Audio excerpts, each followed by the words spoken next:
People, so welcome back. मैं आज आपको सिखाने वाली हूँ कि आपको जो है कॉम्प्रिहेंशन जो है उसको कैसे अपने एग्ज़ाम में जो है उसमें सबसे अच्छे मार्क्स लेके आने हैं। ठीक है, सो कॉम्प्रिहेंशन जो है इसमें आपको जो है टाइम देना है। उसको आप इसलिए सबसे शुरुआत में करोगे। ये गलती मत करना कि सबसे आखिरी में लास्ट मिनट में कॉम्प्रिहेंशन करेंगे, बिल्कुल नहीं, ऐसे मत करना। सबसे पहले आपको कॉम्प्रिहेंशन ही अटेंड करना है एग्ज़ाम में। ठीक है, तो कॉम्प्रिहेंशन पैसेज को कम से कम 2 बार आप पढ़ो अच्छे से।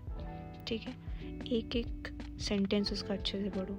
ठीक है, और जल्दबाजी बिल्कुल नहीं करनी है कि जल्दी जल्दी पढ़ लिया बात ख़त्म। 2 बार आपको मिनिमम रीडिंग्स लगानी, 3 बार भी लगा सकते हो, लेकिन 2 बार ही आप जो है रीडिंग लगाओ। एक बार जब रीडिंग लगाओगे तो आराम से, और दूसरी बार में जो है जल्दी से आप रीडिंग कर सकते हो। तो 2 बार आपको रीडिंग करनी है।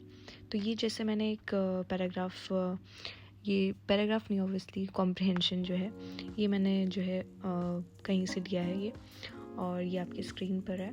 ठीक है, सो इसमें जो हम लोग देख सकते हैं कि इस पूरे पैराग्राफ में जो है वो Russian proverb advises is to not to buy a house but the neighbourhood, ये हम लोग जो है पूरा पैराग्राफ जब 2 बार पढ़ेंगे तो हमको मैंने जब इसको 2 बार पढ़ा तो इसमें क्या चीज़ है, इसमें ये चीज़ बताई गई कि अगर हम लोग बल्क मतलब हम लोग जो है हाउस अगर सिर्फ एक ही इंसान लेगा इंडिविजुअल, तो उसको उतना जो है फ़ायदा नहीं होगा अगर खरीदने में। लेकिन जो है बहुत सारे लोग अगर एक हाउस को खरीदेंगे तो उससे जो है डिस्काउंट मिलेगा। तो उसमें इस कॉम्प्रिहेंशन का जो है वो कंक्लूजन है, या कह सकते हैं वही इसका जो है मेन मोटिव है।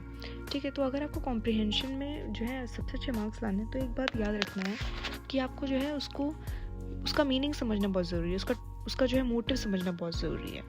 ठीक है, और फिर जब आप मोटिव समझ जाएंगे अच्छे से तो आपको जो है क्वेश्चंस के आंसर देने में कोई ज़्यादा आपको दिक्कत नहीं होगी। लेकिन आप जल्दबाजी करेंगे तो आप जो है कुछ भी समझ नहीं पाएंगे और क्वेश्चन आंसर सब गलत कर देंगे।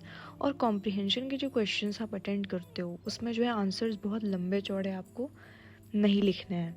ठीक है, और आपको अगर ऑप्शंस आ रहे हैं तो प्लीज़ ऑप्शंस में जल्दबाजी मत करना। अगर आपको मल्टीपल चॉइस क्वेश्चंस मिल रहे हैं तो ये मत करना कि जल्दी जल्दी किसी भी टिक लगा दिया, ऐसे नहीं करना है।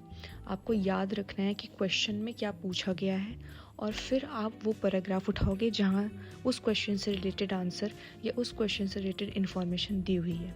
उसके बाद जो है आप क्वेश्चन का आंसर देंगे। मल्टीपल चॉइस क्वेश्चन जो है लोग समझते हैं बहुत ईजी होता है, लेकिन ईजी नहीं होता है।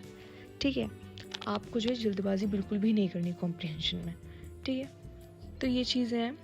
और ये जो एंटोनिम्स और सिनोनिम्स वाला सीन होता है कि भाई एंटोनिम्स और सिनोनिम्स वगैरह, एंटोनिम सिनोनिम में आपको क्या करना है, वो पर्टिकुलर सेंटेंस देखना है और आप उसकी मीनिंग निकाल लोगे अपने आप। आपके स्क्रीन पे जो है क्वेश्चंस दे रखे हैं। सबसे पहला क्वेश्चन है कि discount size on group buying compare to usual discount speculators is usually. तो ये आपने कहाँ पे देखा रखा था? ठीक है, ये आप जो है उस वक्त जो है याद करोगे किस पैराग्राफ में आपने इसको देखा था। तो इसको हम लोगों ने जो है 3rd पैराग्राफ पे देखा था। ठीक है, तो आप जो है वहाँ से इसका आंसर निकालोगे। ओके, 3rd पैराग्राफ में ये चीज़ हम लोगों को दे रखी थी कि जो है अगर डिस्काउंट जो है वो बढ़ जाता है अगर जो है ग्रुप में हम लोग बाई करते हैं। और ये मैं आपको जो है आगे चल के दिखा भी दूंगी उस पैराग्राफ में। 3rd पैराग्राफ में ये चीज़ दे रखी है, इसका आंसर वहीं पे दे रखा है। फिर विच ऑफ द फॉलोइंग में भी द ऑब्जेक्टिव द पैसेज। पूरा पैसेज पढ़ने के बाद एक ही ऑब्जेक्टिव निकला है कि to improve information on group buying trends of property. तो ऑब्वियसली जब बल्क में, यानी कि ग्रुप में अगर बाई की जाती है तो हम लोगों को जो है ज़्यादा प्रॉफिट मिलता है। फिर group buying of real estate is done either on offline और ऑनलाइन। ये भी जो है 3rd पैराग्राफ में ही आपको इसका आंसर जो है मिल जाएगा, और भी मैं आपको दिखा दूंगी। फिर xxx.com, ये भी आपको 3rd पैराग्राफ में मिलेगा। तो ये रहा आपका 3rd पैराग्राफ। इसमें देखो xxx.com ये वेबसाइट है, इसमें डेवलपर ये पर्टिकुलर एक वेबसाइट है। देखिए इसमें डेवलपर और वो सब चीज़ें देनी रखी हैं ऑप्शंस में, तो obviously none of the above आप देखोगे। ठीक है, फिर जो ये था कि प्रॉपर्टी कैसे लेनी ऑनलाइन ऑफलाइन दोनों का ऑप्शन जो है वो भी इसी 3rd पैराग्राफ में ही आपको दे रखा है। ठीक है, फिर आपको सूटेबल डिस्काउंट मिलता है, ये भी जो है आपको देखो 3rd पैराग्राफ में देखा। तो तीनों आंसर जो है आपको जो है 3rd पैराग्राफ में दे रखे हैं। तो अगर आप पैराग्राफ शुरुआत में अच्छे से पढ़ोगे तो सारे आंसर आप दे दोगे। तो एंटोनिम सिनोनिम वाले क्वेश्चन भी कर लेते हैं।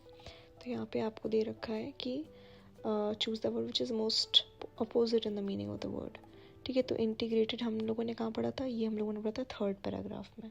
ठीक है, तो इंटीग्रेटेड क्या हुआ कि सबको मिला के, और इंटीग्रेटेड का उल्टा क्या हो जाएगा, आइसोलेटेड, मतलब कि अकेला। ठीक है, अलग एकदम। उसके बाद जो है नेक्स्ट क्वेश्चन आपका जो है वो सिनोनिम वाला क्वेश्चन आया है, ठीक है, कि सेम मीनिंग, वो फैड वाला, ये हमने वर्ड कहाँ पढ़ा था, ये हमने जो है 7th पैराग्राफ जो है एकदम 7th पैराग्राफ में हमने ये पढ़ा था word, what is the fad of all this, ऐसा कुछ था वहाँ पे। तो फैड का मतलब क्या हो गया, फोकस। तो सेंटेंस पढ़ोगे तब जाके मीनिंग समझ में आएगी। तो ये तो रहा आपकी स्क्रीन पर 7th वाला पैराग्राफ, और उसकी देखो सेकंड लाइन में वर्ड है फैड, ठीक है, कि but is it temporary fad, is it temporary focus, ठीक है। तो फैड का यहाँ पे मीनिंग हो गया फोकस। तो सेंटेंस पढ़ोगे तो आपको जो है आसानी से एंटोनिम और सिनोनिम जो है समझ में आ जाएगा, ठीक है। उसी तरीके से अब यहाँ पे हम लोग थर्ड पैराग्राफ में देखेंगे। यहाँ पे देखो थर्ड पैराग्राफ की थर्ड लाइन पे इंटीग्रेटेड प्लेटफॉर्म लिखा है, तो इंटीग्रेटेड का उल्टा क्या हो गया, आइसोलेटेड। तो भाई आपको एक चीज़ याद रखनी है कि भाई ये आपको ध्यान में रखना है कि सेंटेंस पढ़ेंगे तब जाके आपको मीनिंग जो है अपने आप समझ में आ जाएगी। सेंटेंस अगर नहीं पढ़ोगे ध्यान से, अपना दिमाग लगाओगे कहीं और ध्यान रखोगे तो नहीं होगा, ठीक है। तो सेंटेंस पढ़ो और वर्ड देखो कैसे उस सेंटेंस को मीनिंग दे रहा है, फिर जो है आप निकाल लो उसका आंसर, ठीक है। सो फ्रेंड्स, ये आपके इम्पोर्टेंट पॉइंट्स हैं कुछ, ये मैंने ऑलरेडी आपको सब डिटेल में सब बता ही दिया है।